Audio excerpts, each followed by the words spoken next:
Hey, what's going on? It's James with RTA Outdoor Living, and if you're deep in your outdoor kitchen research, you're probably getting familiar with what an outdoor kitchen will cost you.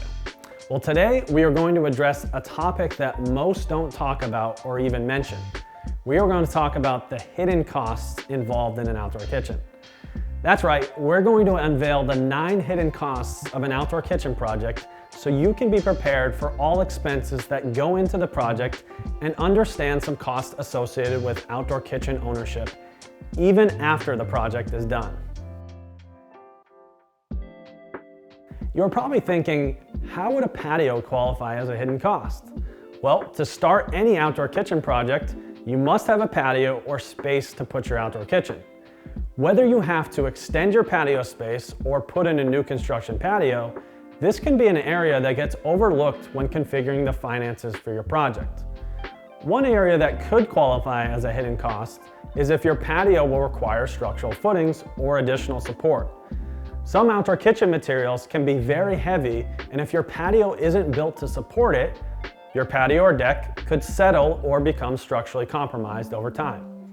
It is always best to think through the weight of your outdoor kitchen and your patio's ability to handle the weight while planning the project before you are surprised, or even worse, dealing with a patio or deck that becomes structurally compromised several years later. One way to save on this expense is by using a lightweight system like what we have at RTA that won't require structural footings. Installation of the utility lines wouldn't qualify as a hidden expense, but the maintenance of the utility lines would, as this is something that most people don't think of. Water lines are probably the biggest maintenance pains, especially if you live in a freeze-thaw climate. You will want to winterize your lines to prevent them from freezing. Sure, you could winterize them yourself, which would be time out of your schedule, or if you hire someone to do this, it would be an ongoing expense that not all think about or consider. Let's talk about the timing of installing your utility lines. This is critically important to help you save money and unnecessary expenses. The best time to install your utility lines is before your patio is installed. Too many times have we seen people install a new patio and not know where to run the utility lines, so their lines end up being out of place, or even worse, not stubbed up at all through the patio. Keep in mind, the more obstacles that are in the way or the more difficult the utility lines are to get into place when the time comes, the more they will cost you to run. Just remember, increased difficulty equals increased cost of labor and more money out of your pocket.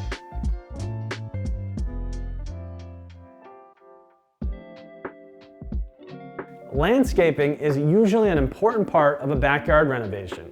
And if you are sprucing up your backyard space with an outdoor kitchen, upgrading the landscape around it makes a lot of sense for a lot of people.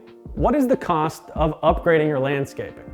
The typical landscape project is around a couple $1,000s, depending on the scope of the project. Landscaping is not a must, but it is often a finishing touch on the backyard renovation that is really hard to resist. Keep in mind, landscaping might not be a choice in some scenarios, as some outdoor kitchen construction methods are very invasive and disruptive to your property.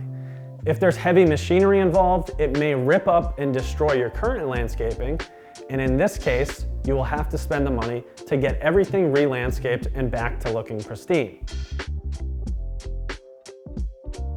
Change orders can be an unexpected cost in your outdoor kitchen project. These can typically come when working with a contractor, as there are times there are things that are left off the original quote, or the project may evolve as unforeseen things come up. Another thing to be mindful of as you do your research is that there are some companies that don't include certain components of the kitchen in their pricing.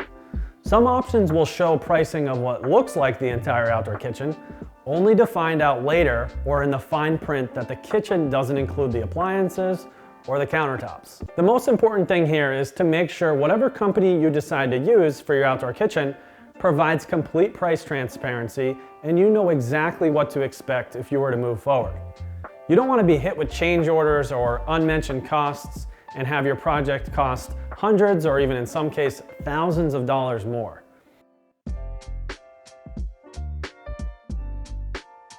You may be wondering, are appliance or island covers even necessary? The truth is, they are not 100% necessary, but we do strongly recommend them.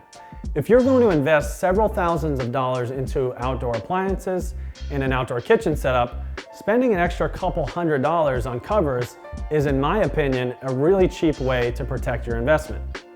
304 stainless steel is high quality material that is designed to last you a lifetime, but that doesn't mean the material is indestructible.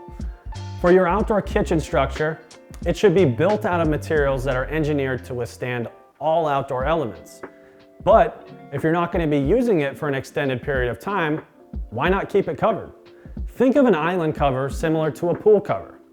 Your appliance covers will be used more for everyday use, whereas your island cover will be used in the off-season if your outdoor kitchen will be out of commission for a few weeks or even a few months. For appliance covers, you can usually find these through the appliance manufacturer you bought your appliances through, as they will be custom designed to fit your appliances. Most grill covers will cost anywhere from about $50 to $100. Island covers you can usually custom order through different companies. These island covers can range anywhere from $300 to $700 and up for more elaborate layouts. Hoods aren't necessary for all projects, but there are certain setups that you will have to invest in a range hood. Range hoods aren't something a lot of people are educated on, especially when it comes to outdoor applications. The general concept is a range hood helps exhaust the smoke and contaminated air your grill puts off from an undercover structure or confined area. If your outdoor kitchen is going under an overhead structure or up against the wall, you will want to invest into a range hood setup. Without one, the smoke will eventually build up and stick to your wall or ceiling of your covered structure and create a real sooty mess. The other thing to consider is to ensure that your guests and the people you're cooking for and entertaining aren't engulfed in smoke and contaminated air that could be harmful to them, and at the very least, just not pleasant to be around. Your house can quickly go from the hangout spot to a smoky disaster in an unhealthy and unsafe space if you choose to go without a hood setup. The whole package for a hood can cost anywhere from $2,000 to $4,000 for the hood, the flue, and the blower, plus the labor cost to install it if you hire a contractor. You may be thinking, my appliances have a lifetime warranty. Why would I need to replace parts and components? Shouldn't they last a lifetime? Most lifetime warranties on outdoor appliances cover the housing and the structure of the appliances, the burners, and some components. But a lot of other parts won't be covered under that warranty. The other parts and components are typically covered for a period of 1 to 5 years. And after that warranty period is up on the different parts, you will be responsible for covering the costs if anything goes wrong.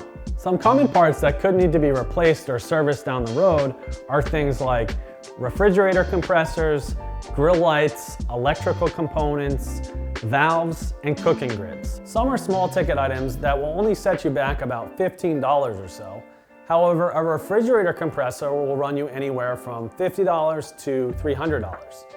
It's important to work with an appliance manufacturer that will always have parts readily available in the event something goes wrong down the road.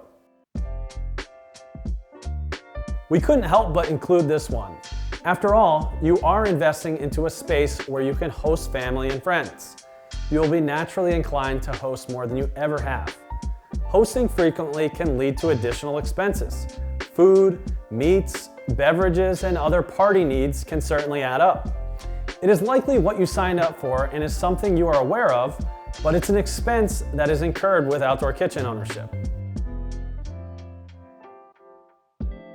Starting with maintenance. Outdoor kitchens in general are a fairly low maintenance item, but they do require some maintenance and upkeep.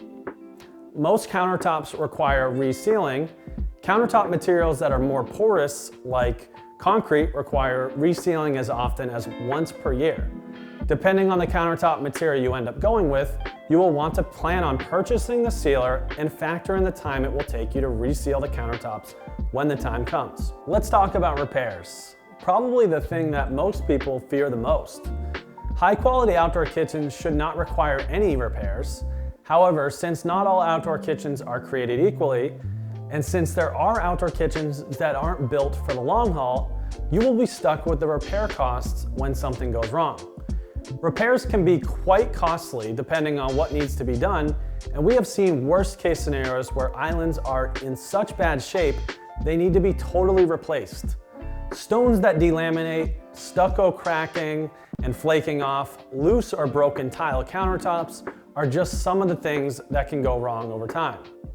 Doing your due diligence on the material you choose to use for your outdoor kitchen is extremely important, as you surely don't want your dream outdoor space to turn into a giant nightmare and an ongoing cost center. We recommend choosing a company that builds out of premium grade materials and offers a lifetime warranty to protect your investment, so you are not concerned about ongoing repairs or even worse, buying an outdoor kitchen twice if your first one doesn't stand the test of time outdoors.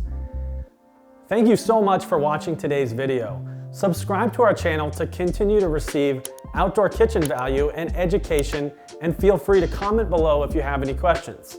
As always, I'm James with RTA Outdoor Living, and we'll catch you on the next one.